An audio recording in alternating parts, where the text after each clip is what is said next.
Welcome to the Real Estate Show on KMED for August the 15th. Pete Belcaster and Joe Brett, the real estate guys, with you. We're both brokers with John L. Scott Real Estate in Southern Oregon. We get together with you once a week here on KMED to talk about all sorts of real estate-related issues and what? I don't say problems because that's not the right word to use. I'd say anything and everything related to the real estate industry. Our listeners are probably the smartest real estate consumers in the country. Don't you think? I mean, they know a lot of stuff what's going on. I don't know if you're giving yourself too much credit or the audience too much credit, but no. I think they've come to appreciate that. Our audience knows that what the market is doing, and they've listened to us. I mean, they know this kind of stuff. With your renters, you're investing. I mean, the guests that we have on, all of that kind of stuff. I mean, our listeners are pretty smart. Pretty smart. Very few resources in local media that are as specific and as broad in the information that is brought to the table. So you're right. I have to give you a doing okay. Good. And we also did a TV show this week. We want to tell you what's playing on RVTV cable channels. It's a Market Watch show in the first half. In the second half, we also talked with our good friend Clinton Nichols, who's from the Jackson Soil Water Conservation District, about some of the projects and things they've been doing. By the way, the fall time at Jackson Soil and Water is class time, and signing up for the land steward class that is done, with OSU Extension, the pasture management classes, all those kind of things that go on out there. And you better do them now because they're filling up, and I know the land stewardship class is full. I mean, that's how the interest in this has grown, because when we started our show with the JSWCD back in those days, those were not full. Yep. They weren't, were they? I mean, those were not full classes. That's one of the reasons they were on the radio with us, was to let folks know what a great resource was available to them. Yeah. Well, the district, you pay 5 cents per thousand on your property taxes that goes directly to the Jackson Soil Water Conservation District, and we always, whenever we get together with them, it's the best $13.54 of my taxes that I pay a year. That truly is. It's about $8.47 for me. Yeah, and what they do is really cool. Well, to talk to us today about that is Paul DiMaggio, who is a project manager at JSWCD. Paul's been with us many times before. How are you doing? How are you doing, by the way? Great, Pete. Thanks for having me. Did you? We've been into this drought for some time now.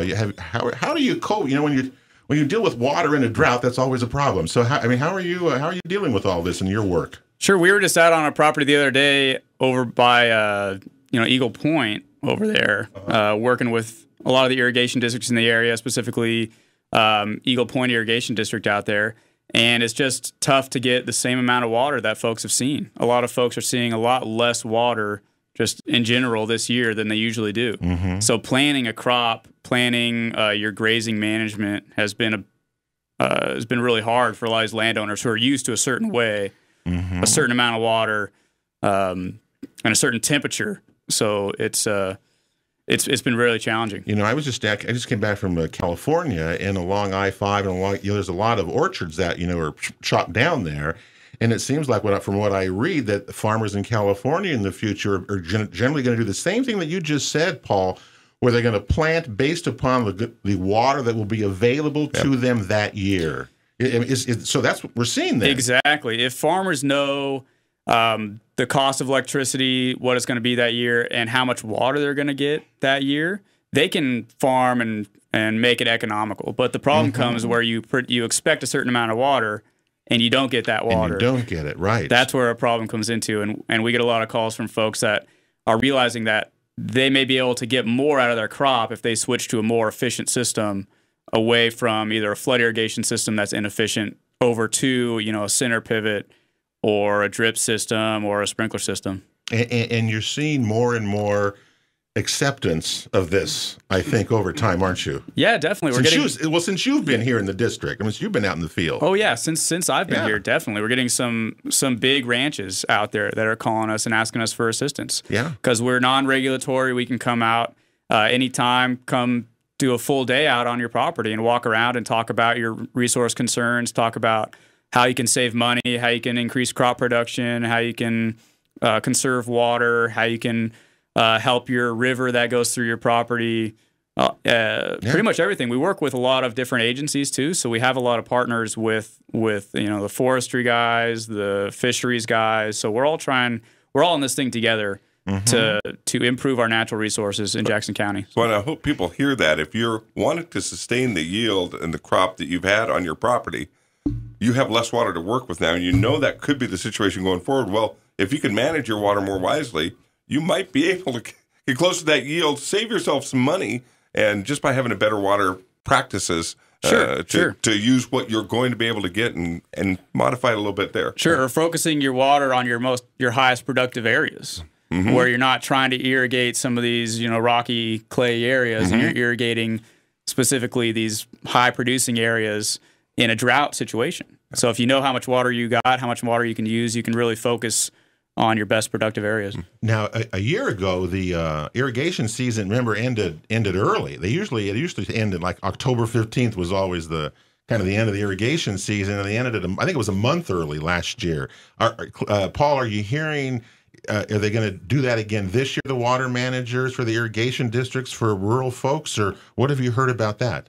I'm sure they will. Last I talked with some of the irrigation districts was maybe 2 months ago, and they were expecting they were going to end early. They tried to hold back and start as late as they possibly could, and we got some rains at the beginning, which helped out. And so they'll go as long as they possibly can. Yeah, well, when that happens, you're done. It's not like it's going to come back again until you get rain. Well, I'm hoping that they can stretch that. It's amazing how a year ago the water managers throughout the Jackson County area, extended the water resources from a year ago, and this year is even worse. And yet it seems like a year ago we're just going to get to it. We're going to get to. I was at Immigrant Lake the other day, and it's there's water in it. It's quite a bit, I thought, but it's going to go down now in the next month, and then there won't be any. But the power of the citizens is evidenced really well by the city of Ashland, where they've had pretty severe droughts, and they are so well conserving their water that they've kept Rita Reservoir pretty full throughout the summer, and it's just by the consciousness and the combined effort of the community that they're able to, sustain each other and have water for all of themselves. That's really kind of a good example of what we may need region-wide going forward. Yeah, well, I think people in urban areas need to rethink how they redo outside lawns and how much water they use. And you put the meter on there, you'd be surprised how little water you need to get along in your life. Well, I'm certainly evident of that one. I mean, and Pete's mad I get mad at Joe all the time because Joe lives in Medford. And if you live in Medford, you water day and night in Medford, and the bill is, might go to $20 a month. And I go to Joe's house, and people along his street, they're watering all the time. I go along my street, we don't even water. I mean, you try to keep your tree alive, things like that. I think it's so interesting that in 12 miles difference, how we use and view water so differently, don't we? I mean, that's interesting to me. Right, and how right outside the city boundary, if you're on an irrigation district, you view water totally different. Well, I was on the realtor tour this week down in Ashland on Thursday, and I was talking with one of the real estate brokers who lives out on Tolman Creek Road. And she said that her wells run dry. And I said, how long have you lived there? 25 years. Never had the well run dry before until this year. And then she was telling me that other neighbors who were along the route along there are also experiencing that. Closser Drilling, who've been on our show from up there in Grants Pass, they're so busy, they can't get to you for months. And so people, and I'm sure that up in Sam's Valley, which is another area that usually runs, wells run dry in the summer. This is happening probably all around us, and I don't even know how extensive it is, but it's certainly there. Again, the use of water and how we use it and store it and catch it and all sorts of things. In the West is going to change our life. I think, and I think it's probably to the good. I think it's probably to the good. Well, Clint, you've also brought Ben Moore along with you. Now, Ben is Joe. You're going to like this. Ben is a graduate of Southern Oregon University. We're good with Raiders. We spent a lot of time. Joe still spends time there. I don't spend quite as much. So congratulations. You studied environmental science was your major, right? Yes. Okay, so you graduated from Massachusetts. You're from Central Point, right? You grew up at Crater Comet. Cool. Yes. All right. So you know the region. Now, then tell me how you got connected with Paul and the Jackson Soil Water Conservation District. Well, actually, I remember being in class and Clint actually coming in and talking to our class about everything, and it just sounded so interesting, and that's, pretty much what I was going for in my major. And so I heard there was an internship with them and got right on it, and I was in there right after graduating, so it was a perfect situation. All right. Now, what do you study in environmental science? Tell us some of the what a class or something that you have there. All sorts of good things. You go through hydrology, geomorphology, and that's basically, you could do surface water, groundwater, you do soil science. So it's really all-encompassing major that kind of opens your eyes to everything out there. And Pete had to ask because we're media majors and we didn't do the ologies very well. Those are a lot of ologies there. Well, he said the second one. I didn't even know what that one meant. I didn't even know what that was. That's what good you asked. It was a very big word, though, and it sounded impressive. So, did SOU? I got to ask. Did SOU prepare you for the job that you're in? I mean, you feel comfortable coming out of SOU that you're prepared to enter the work world here? I really do, and like many graduates before me, I'm sure say, I don't know if I'm prepared for this. I don't know if I'm ready for this. Well, I feel like I actually was, and I had that feeling as well. But I came right into Jackson Soil and Water, and they welcomed me in, and I've learned a lot through them. But I also feel like I can actually have a conversation about that material and be fluent in it. Well, you're with a good group of people. Good for you. That's our regional university lining up graduates to serve our region in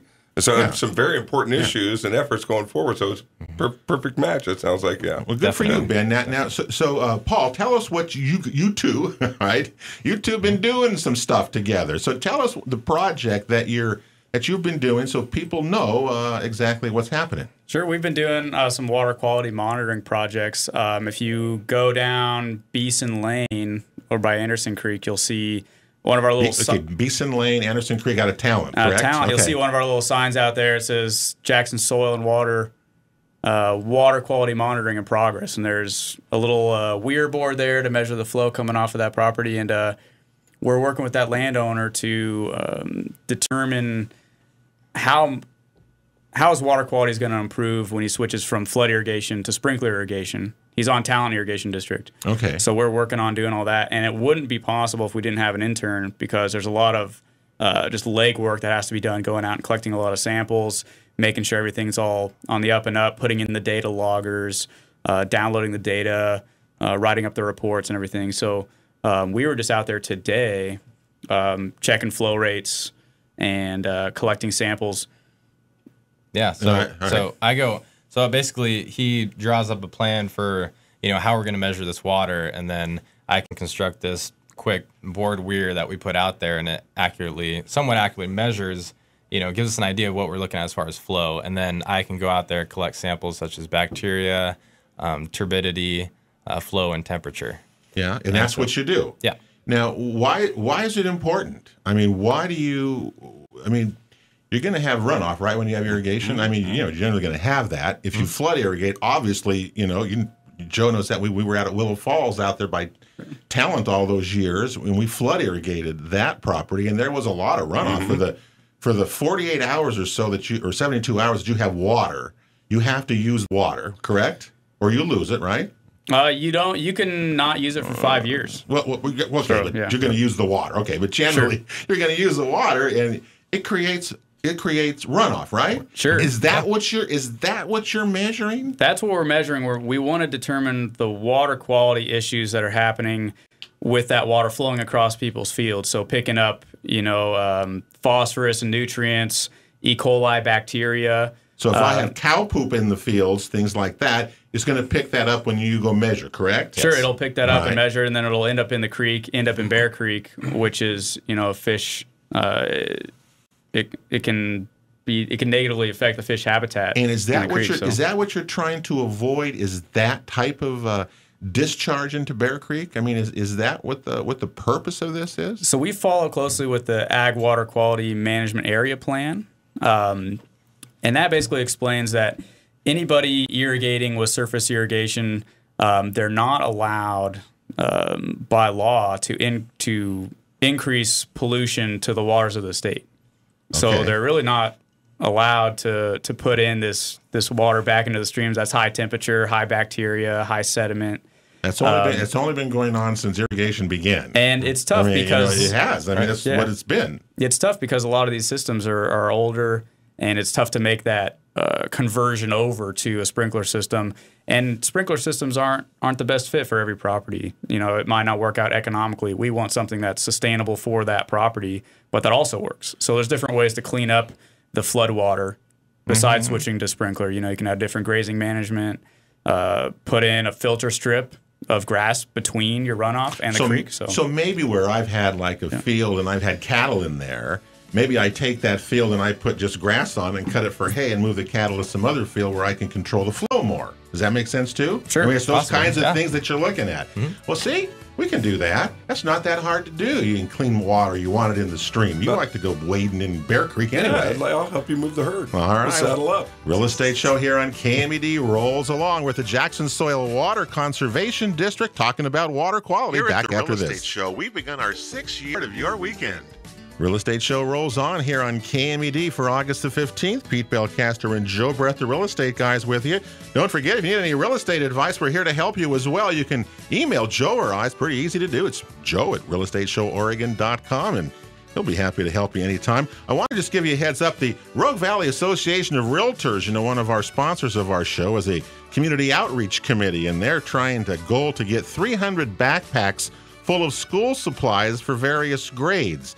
So, if you have some money, you want to do that, you can drop them off at our good friends at RE/MAX Ideal Brokers office here in Medford, or at Gateway Real Estate in Ashland, or you can drop off some money and they'll be happy to go out and buy them. That's a real nice thing that the realtors are doing. 300 backpacks full of school supplies. That's a pretty darn pretty good effort to do. So we're here today with the Jackson Soil Water Conservation District. Paul DiMaggio, who is a project specialist, is with us, along with Ben Moore, who is an intern, an SOU grad with the district, talking about what they're doing out in the field in terms of water quality. We always talk, Joe, about rural properties, and I just wanted to share with some of our listeners, in that 3-month period, get it right here. In the 3-month period that ended in Jackson County, through July, the number of rural sales increased like from 51 to 101 from a year ago. Yeah.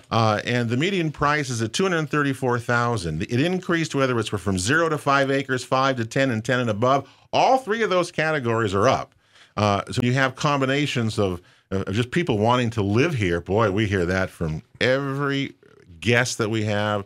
That's what they're hearing from people who are coming here. This is a place, the weather, they want to come here, and they're coming. There's no question about that. And they're coming to rural properties. A quarter of those 824 sales were rural properties in that same time period. That means there's 500 new people a year living in a rural property that weren't there a year before. And we charted that. It's an impact. We charted that demand a few months ago with the Josephine County rural property sales that were surging up there. And it's just continued right through the summer. And what Paul DiMaggio from JSWCD keeps saying is that, people are coming here and we got to manage our water better, and that's what you're doing, right? That's kind of it. They need some help to do that. Exactly. Yeah. All right, Ben Moore, tell me what you do when you go to the field, okay? And obviously, the landowner is participating with you. And by the way, don't you think all of this increases the value of those properties by going through with what you're doing? I mean, I really do. That we talk about always, how you can increase the value. And in a rural property, by having this assistance, your property is primed and ready to meet whatever challenges it has, but it's also you're increasing the value big time when it comes to selling. Okay, so having said that, Ben, what do you do when you go into the field? Just take us through what you actually have to go do to get some of this information. Okay, so I get in touch with the landowner ahead of time and schedule kind of a time when he or she starts watering their field, and so when they start flooding it, and then I'll go out there with data loggers. They're called hobo data loggers, and I can insert them a day before, and they read continuously for a couple days. So I don't have to be there for those samples, and they measure pressure and temperature. And with the pressure, we can get change in water level, basically. And then I go out with other tools such as a turbidity meter, measures the sediments in the water, measure bacteria, and also temperature. I don't know if I said that, but that's one of them also. And I just get all these data points, and I can input them in the computer when I get back. print up a report, and we can see visually what's going on with the whole situation. So what kind of readings do you get? I mean, what I know it's not typical. It's kind of like getting a loan, Joe. It's every situation is different, right? I mean, that's really true. Okay, but what would tell me what you found or something in one of these that you've done? So as far as temperature goes, that's pretty easy one for people to relate to. I mean, at the top, you're going to have this water going through the canal. It's fairly cool. It runs across the entire field. And across that surface, it picks up temperature. And usually, I don't know, we've seen anywhere from 10 to 15 degrees, which is pretty significant. Wow, that is significant, yes. Especially if it's a large ranch or field. That can definitely affect the water downstream in a natural creek like Little Butte. Okay. So that's one example there where we can see that whole curve of how the temperature increases over time. And so an increased temperature in the streams.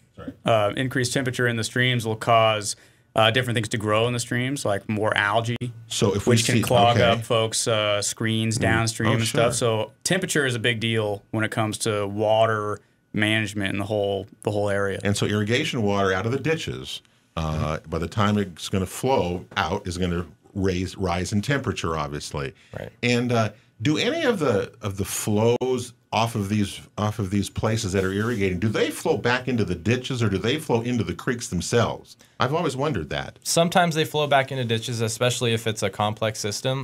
Like I was out there at one of our places out on Little Butte, and you could walk across that property, and some ditches, stop the flow. They divert it this way or that way, but ultimately it does find its way down to the end where we measure the flow to try to get an all-encompassing number that we can, put our hands on. So, but it does eventually go back into the creek for the most part. What about the samples of what would you? The E. coli. Yeah, the E. coli samples. What are those? How much are those, or what do you find in that particular area? So mostly we do see an increase, especially if there's cattle on there. We'll see that number jump up from the top to the bottom number. So sometimes it's just off the charts, and immediately we know, okay, we expected to see that, but now we can put a number on it and show people that yes, this number has risen. Especially if you got cattle, any animals, they're gonna put that nutrients or E. coli back into the stream. So, and then different cattle management can affect that number of that bacteria number. So, give me an example of that. So if you graze your grass down to an inch, the water is going to be able to scoop off more of that E. coli or that bacteria and bring it into the stream. If you keep your grass higher than 4 inches higher, that grass will stop a lot of that nutrients and bacteria and cool the water because it's shading the water.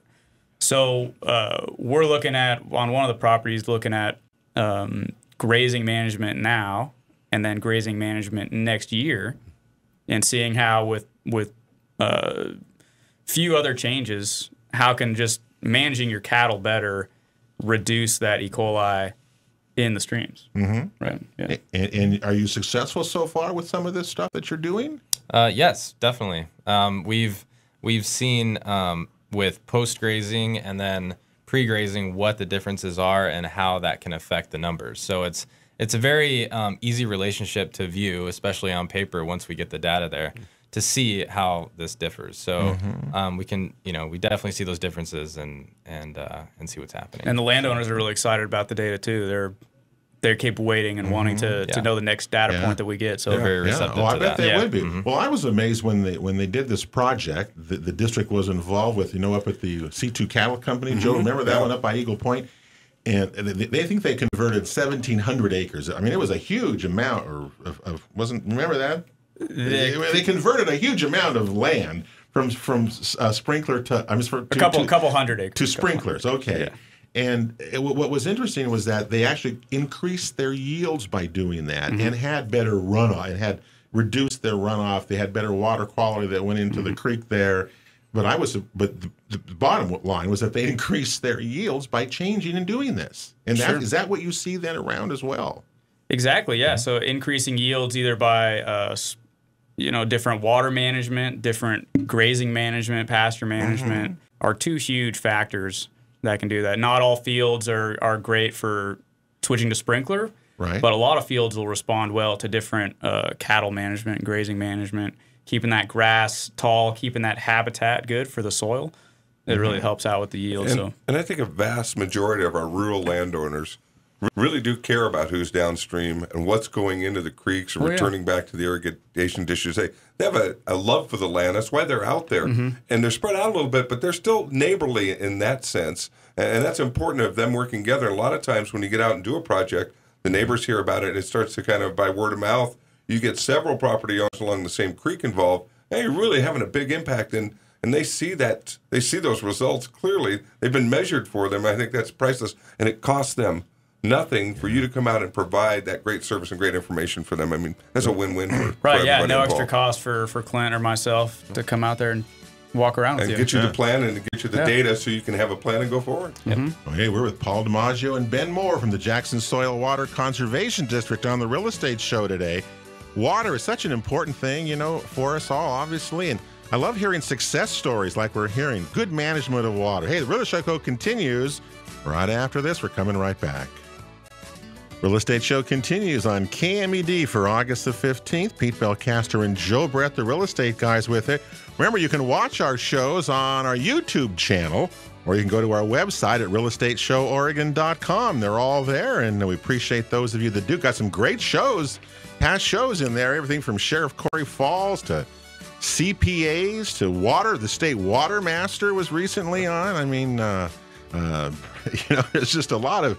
It's been an interesting summer. I really enjoyed this summer. There's just so much going on. It's not been boring. I think it's just cool. You and I have a YouTube channel. Yeah, that's pretty good. Yeah, that's for where we started in the 70s and 80s. Yeah, that's a long time ago.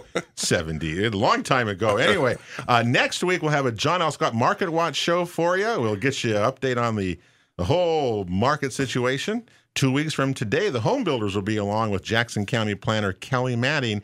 And then for our Labor Day show, Danielle Roberts from Sterling West Property Management is kind of taken over from Laurel, who's no longer around anymore. And so we'll get an update on the rental market, because I saw her the other day, and it's like 1% rental market, and people are really struggling, I know, to find rentals. Well, and it's just all this came true. The prediction of 5-6 years ago, we were going to have a shortage in rentals, we're going to have a shortage in housing, and the prices and things, and it has all come true. Yep. And so anyway, it was that rental market is a really tough one. We see emails every day, people reaching out to their clients to find us a rental. Yep. Find us a rental. Anyway, today we're with Paul DiMaggio, project manager from the Jackson Soil Water Conservation District, and Ben Moore, who's a environmental science person, I guess, at JSWCD monitoring here. An intern, I guess, is the right word we use for you. But they're both here. Water quality and water management. It's a great topic, especially with the drought that we are in. And boy, people better pray for rain and snow soon, because we're going to really need it. I'm curious. I know one of the things that out of the district office, Paul, you work with the watershed councils are headquartered out there. Mm-hmm. And I forget how long ago we had a guest in here who told us that the watershed councils are involved with removing barriers from streams. Remember that show? Is that still going on, or what's the latest on that? Yeah, definitely. That's still one of the big agendas for the watershed council, is to improve fish habitat and aquatic habitat and just make the streams healthier in the entire area. Mm-hmm. And by doing that, they can remove fish barriers so fish can't go upstream. I think they're working right now on Evans Creek, and removing some of the barriers on Evans Creek, and they're going to open up like 30-something miles of fish habitat that hasn't been used since the 30s. Yeah, for a while they just put up stuff in those streams right and left wherever you live, just to whatever you need it. Sure, you could put it up there, and then a lot of these structures are old and outdated and aren't used anymore, or they can be updated to allow for better just aquatic habitat for all animals in the stream. So what do you think? They've removed Savage Rapids Dam, the big dams in the Rogue River, including Gold Ray Dam. Seems like it hasn't harmed. I mean, it seems like it's been great to have the river flowing that way. Don't you think? I mean, I think it's pretty cool. That's because you don't live on one of those former lakeside properties behind Savage Rapids. Yeah, I mean, you can have if lakeside or river. Come on. I guess it was. Well, I will just tell you. For the better, I just want to say what these guys have been talking about. By the way, in terms of, you said right at the beginning, Paul, and I want to make sure I get this right, that Oregon law basically says that you can't pollute more into the... Tell me what you said there about that. So one of the ORSs says you can't increase pollution to the waters of the state. Okay. So that means if you pull water out of a river, you can't add any, you're not supposed to add temperature, nutrients, bacteria, right, anything now, before it goes back into the river. People who irrigate, obviously, are not, you can't do that, correct? Right, yeah, you're not supposed to do that. So the ORS is not being enforced, correct? It's enforced by Oregon Department of Agriculture. Okay. So if someone has a problem, they can work with Oregon Department of Agriculture, submit a claim to them, and then they'll come out and take a look at the property and potentially write a letter to that landowner. Oh. The landowner can either address the problem with us. They can work with SWCD and totally avoid any complications by working with the local SWCDs. And that's for any county. Most counties in the whole state. Yeah. In other words, if you have water and your head is in the sand, you're going to get in trouble by doing this. Yeah. I just don't want. The fear I have is that government is going to, Salem's going to come in and come up with a whole bunch of new rules and regulations for everybody in the world who has irrigation around the state, and there are tens and tens of thousands of people and property owners. You can't put anything into the streams. They did it to cities, already your sewage treatment plants, et cetera, et cetera. And I'll bet you at some point that's coming to that. So I think what you're doing right now, and people need to be aware of that, is to get it done now ahead of time. Don't let that happen. That's where, Ben, you got to come in and do a good job with your monitoring, because I think that's really important ahead of potential rules that we maybe really don't need. And that's my goal. That would be my hope. Yeah, be ahead of the curve and just do what's best for your land and the surrounding areas. Because ultimately what you do, we want it to benefit the land itself. Yeah. So. And we want it in wildlife and water, et cetera, et cetera. So, Ben, are you going to continue to do this? You're going to be monitoring more and more of these properties. Is that what you're going to be doing for the district then? Well, so my internship is up at the end of the summer, late summer, but that's what I will be continuing to do before that's up. So for the meantime, I'm still on a couple projects that we're doing, and we'll be finalizing those reports coming up in the next few months. Yeah, well, it'll be interesting to see what you come up with. Exciting, and I think people might be surprised at how much you actually can clean up water that you used, and you can make it better. Yeah. So, and Paul, if someone wants to and has heard this and is interested, how do they start the process, or how do they even get rolling with you? Sure. So they can go on to jswcd.org and take a look on there. They can submit questions on that website to myself or Clint or Lori, who's the urban resource conservationist. Clint and Lori do site visits, and you can give them a call. The contact information's online, or stop by the office at 89 Alder Street in Central Point and come by and set up a site visit. Yeah. And then they'll come out when they're available and walk around the site. Normally it's about an hour, but if you got a big property, it could be 2 or 3 hours. So that's what they're available to do. And then from there on, we look at plans, connect you with other folks, connect you with other partner agencies, and try to help you do just some good stewardship on your land. One thing is blackberry removal on stream sides. So if you have a stream running through your property, there's blackberries just everywhere on there. You can't even see the stream. Get rid of them. Get rid of those blackberries. Yeah.